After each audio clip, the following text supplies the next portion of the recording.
Tammy Baldwin, Democrat from Wisconsin. Senator, thank you for being on New Day. Good morning. All right, let's start with the criticism coming at your party for not having more nominees voted on and confirmed yet, that this is about delay. Fair criticism. It's not.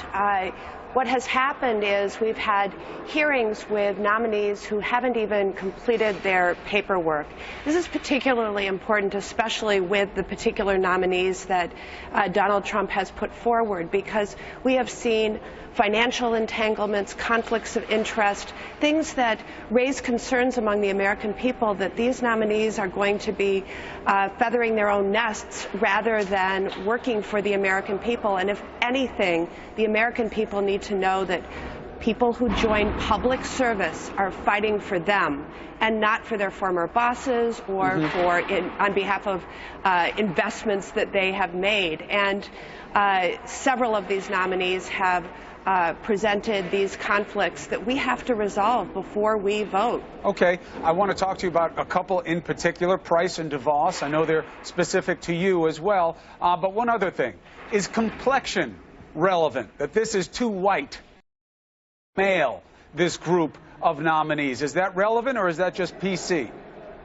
Well, what I would say is my duty as a senator, and under the Constitution, our duty is advise and consent. We're not reviewing nominees that aren't before us. We are reviewing the nominees that Trump has made, and that's the set of facts and the set of issues that we have before us. So Betsy DeVos, Tom Price, both came before the Health, Education, Labor, and Pensions Committee in the Senate. We will have other nominees come in the future, but I have been looking at their records and their financial entanglements. All right, frankly. So let's talk about them specifically. Tom Price says, HHS nominee says, what I did with my stocks was above board, transparent, ethical, and legal. And listening to your arguments, you seem to say that he's right at best about two of those. That maybe it was legal because the laws are not that exacting, and maybe it was transparent because it did come out in his recording that he has to do every year in Congress. But do you believe that his stock trades were ethical and were above board? Well, he came to our committee. We asked him a lot of questions about particular investments that he directed.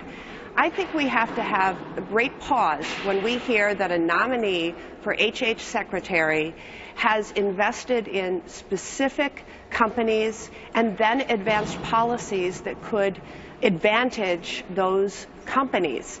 And we have asked for both an Office of Government Ethics review as well as a Securities and Exchange Commission review, because I think this raises some red flags that ought to be examined very closely. Again, the American people deserve to have cabinet secretaries fighting for them, thinking about them at every turn, his defense, not thinking about how they can advance their own financial interests or those of others in the Trump administration. His defense, Senator, offered in part by fellow Congressman Chris Collins, who supposedly gave him the inclination to want to invest in one of these companies, is, one, it was all legal. Two, he never had legislation that directly affected that company. They're not in the U.S. market. So is this about, well, it could have affected someone, but it didn't? And if it didn't affect anything that he was legislating on, is that good enough? Well, first of all, Chris, I would say that there were a number of different investments that have raised some concern, not just the one that he got on a tip from his colleague, Representative Collins. But he is a representative who advances health policy. And when you look at the medical device companies, the pharmaceutical companies, and other companies that he's invested in, I think it draws some very serious questions about his discretion, frankly, as a representative, that he's doing that. And we need to have cabinet secretaries who are focused squarely on the well-being of the American people. And if you look at the policies that he has advanced, being against women's reproductive freedom, charging ahead with an idea to end the guarantee of Medicare and increase costs for seniors, refusing under examination in our health committee to agree to what Donald Trump says he supports, Medicare negotiating better prices for prescription drugs so our seniors aren't so burdened with those costs. His substantive record also raises concern, not just his messy entanglements financially. Betsy DeVos.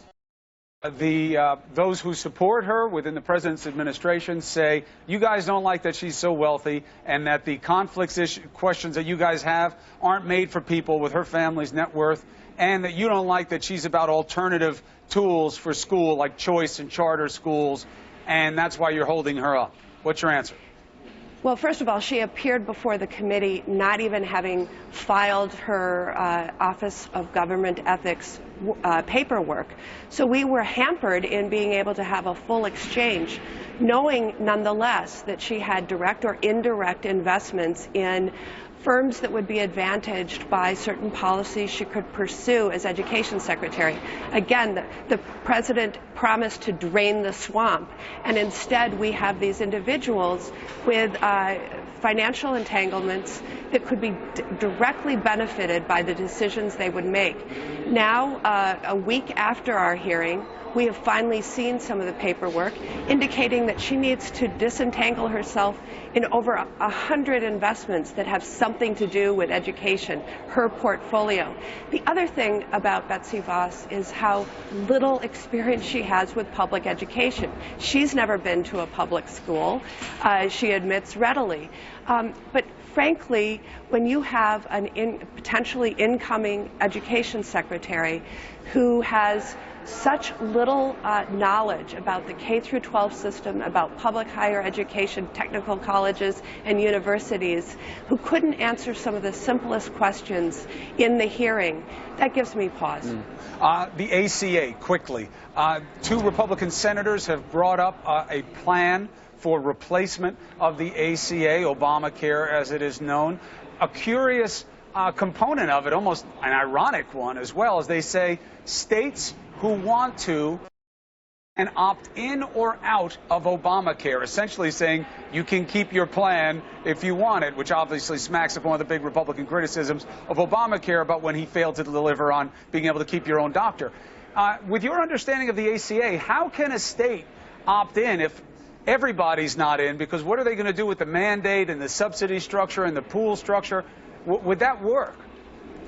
Chris, I don't think it would. And what we see is a proposal, and Tom Price in talking about how he would replace if the Affordable Care Act is ultimately repealed. He would not guarantee that people with pre-existing health conditions could even get insurance. I can tell you that the people of Wisconsin did not send me to the United States Senate to take their health care away. And we have to proceed right now in either strengthening the health reforms that were passed under the Affordable Care Act or resisting this effort to strip health insurance away from literally tens of millions of Americans, which is what they have on the table right now. And I can tell you, when I go home, I'm hearing the stories of what people would face if this actually goes through. Senator, thank you for being on New Day to make the case. As we get more meat on the bones of these proposals, please come back so we